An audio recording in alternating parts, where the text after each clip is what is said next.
Hello students, welcome to my channel English with Mimo. আজকে আমরা class 12 এর first poetry on killing a tree by Gieve Patel পড়তে চলেছি। তো চলো শুরু করা যাক। তো প্রথমে কবিতাটা সম্পর্কে কিছু লাইন রয়েছে, চলো দেখে নেওয়া যাক। The poem is about the harm done to the environment by human beings. অর্থাৎ মানুষের দ্বারা পরিবেশের যে ক্ষতি সাধিত হয় সেই বিষয়ের ওপরে এই কবিতাটি। In a voice of sarcasm and irony, the poet speaks of man's violence and impatience towards nature. অর্থাৎ বিদ্রূপ এবং উপহাসের স্বরে কবি বলতে চেয়েছেন এই কবিতার মধ্যে দিয়ে যে প্রকৃতির ওপর, পরিবেশের ওপর মানুষের যে অত্যাচার সেই কথা। The poem is written in free verse. কবিতাটা ফ্রি ভার্সে লেখা, অর্থাৎ এই কবিতার লাইনগুলোর মধ্যে আমরা কোনো ছন্দ লক্ষ্য করব না। তো কবিতাটা শুরু করা যাক। It takes much time to kill a tree. অনেকটা সময় লাগে একটা গাছকে হত্যা করতে। Not a simple jab of knife will do it.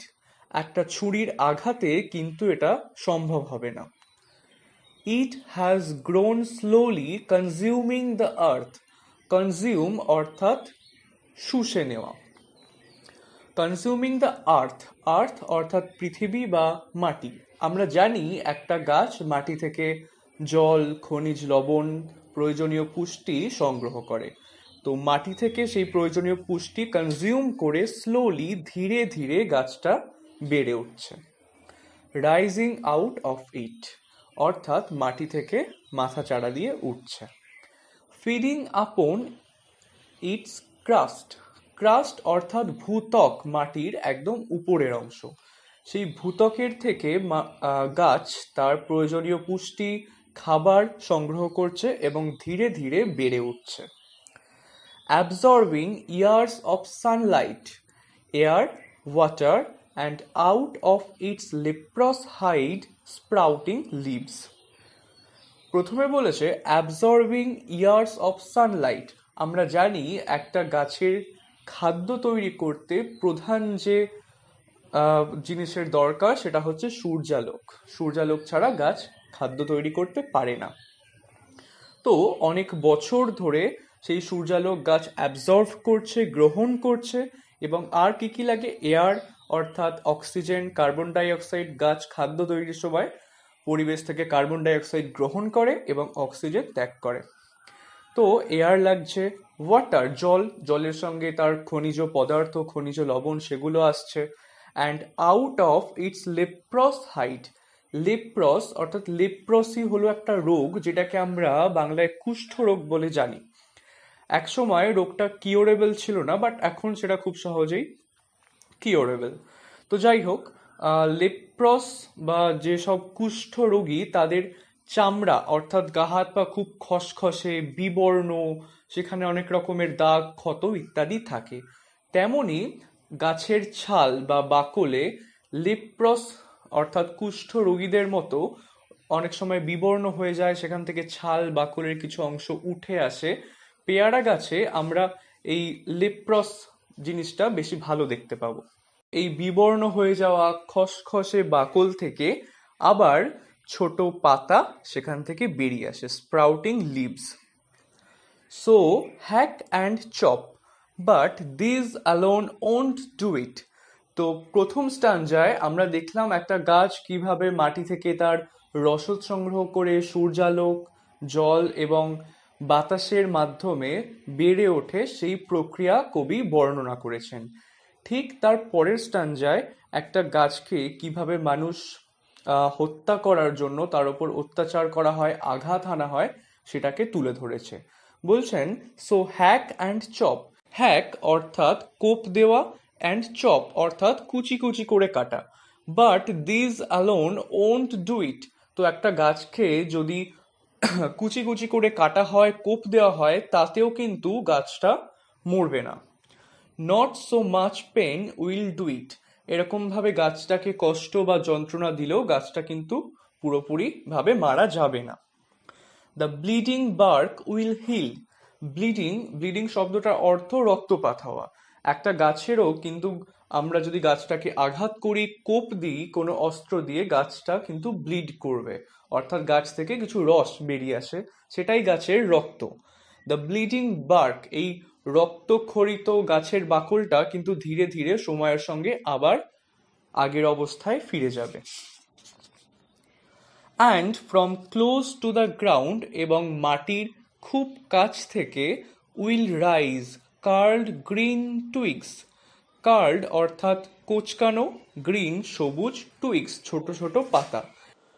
তো কবি বলেছেন যে গাছকে এরকম ভাবে কষ্ট যন্ত্রণা দিয়ে কুচি কুচি করে কেটে কোপ দিলেও গাছটা মারা যাবে না, গাছটা আবার সময়ের সঙ্গে সঙ্গে হিল করবে, সুস্থ হয়ে উঠবে, এবং মাটির খুব কাছ থেকে ছোট সবুজ কোঁচকানো পাতা মাথা চাড়া দিয়ে উঠবে।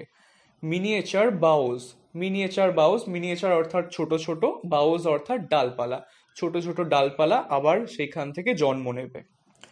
Which if unchecked will expand again two former size, যেটা কিনা যদি আবার না আঘাত করা হয়, কেটে ফেলা হয়, উইল এক্সপ্যান্ড আবার বাড়বে, এগেন টু ফর্মার সাইজ অর্থাৎ আগে যেমন আকারের ছিল তেমন ভাবেই গাছটি বেড়ে উঠবে।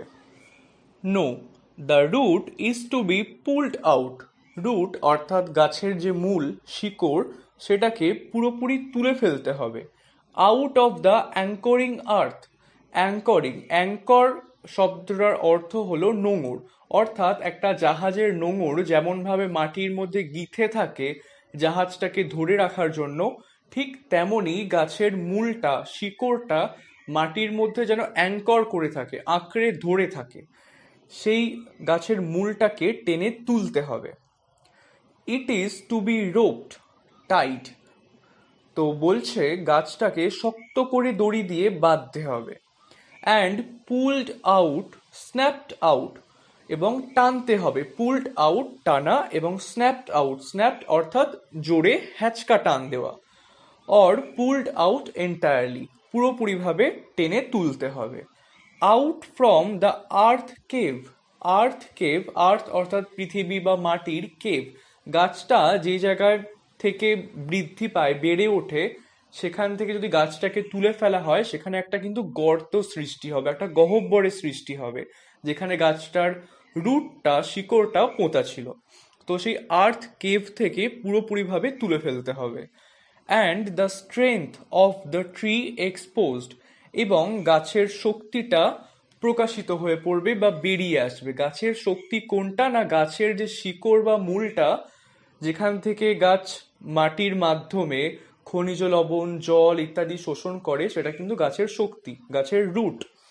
সেই গাছের শক্তিটা এক্সপোজড হয়ে যাবে, অর্থাৎ প্রকাশিত হয়ে আসবে বাইরে। দ্য সোর্স, গাছের যে মূল, হোয়াইট অ্যান্ড ওয়েট, সেটার রং কেমন না সাদা, এবং সেটা ভিজে ভিজে। ভিজে কারণ সেটার মধ্যে দিয়ে জল, খনিজ লবণ ইত্যাদি গাছের পাতায় পরিবাহিত হয়, তাই সেটা ভিজে। এবং হোয়াইট, দীর্ঘদিন ধরে মাটির তলায় সেটা থাকার জন্য সেটি বিবর্ণ, সেটির রং white. The most sensitive hidden for years inside the earth. The most sensitive অর্থাৎ এই মূল গাছের সব থেকে বেশি সংবেদনশীল অংশ। Hidden for years inside the earth অর্থাৎ যেটা এতদিন লুকানো ছিল মাটির নিচে অনেক বছর ধরে। Then the matter of scorching and choking in sun and air, browning, hardening, twisting, withering, and then it is done. তো মূলটাকে পুরোপুরি তুলে ফেলার পর কি হবে না, স্কর্চিং, সেটা রোদে ঝলসাতে হবে। অ্যান্ড চকিং অর্থাৎ সেটা যেন দম বন্ধ হয়ে আসবে। ইন সান অ্যান্ড এয়ার, রোদে এবং বাতাসে। ব্রাউনিং অর্থাৎ গাছটাকে মূল সমেত মাটি থেকে তুলে এনে যদি রোদে ফেলে রাখা হয়, গাছটা ধীরে ধীরে শুকিয়ে যাবে, সেটা বাদামি বর্ণের হয়ে যাবে তার সবুজ পাতা। তো এটা হচ্ছে ব্রাউনিং। এরপর হার্ডেনিং, গাছটা ধীরে ধীরে শক্ত হয়ে যাবে। টুইস্টিং অর্থাৎ পুরো সেটা দুমড়ে মুচড়ে যাবে। উইদারিং অর্থাৎ সেটার মধ্যে আর কোনো রস থাকবে না, সেটা নীরস হয়ে পড়বে। অ্যান্ড দেন ইট ইজ ডান, এবার এই কাজটা সম্পূর্ণ হলো। কোন কাজটা না, একটা গাছকে পুরোপুরি হত্যা করা। তো আমরা বেঙ্গলি অ্যানালাইসিস পড়লাম। মূলত এই কবিতার মধ্যে দিয়ে কবি একটি গাছকে যখন হত্যা করা হয়, তাকে আঘাত দেওয়া হয়, তার যে কষ্ট যন্ত্রণা সেটিকেই তুলে ধরতে চেয়েছেন এবং একটি মেসেজ দিতে চেয়েছেন সকলের উদ্দেশ্যে, পাঠকদের উদ্দেশ্যে, যে আমরা যাতে আরো অ্যাওয়ার হই, আমরা যাতে অপ্রয়োজনীয়ভাবে গাছ না কাটি, আরো বৃক্ষরোপণ করি। তো like, share and subscribe this channel for more videos. Thank you.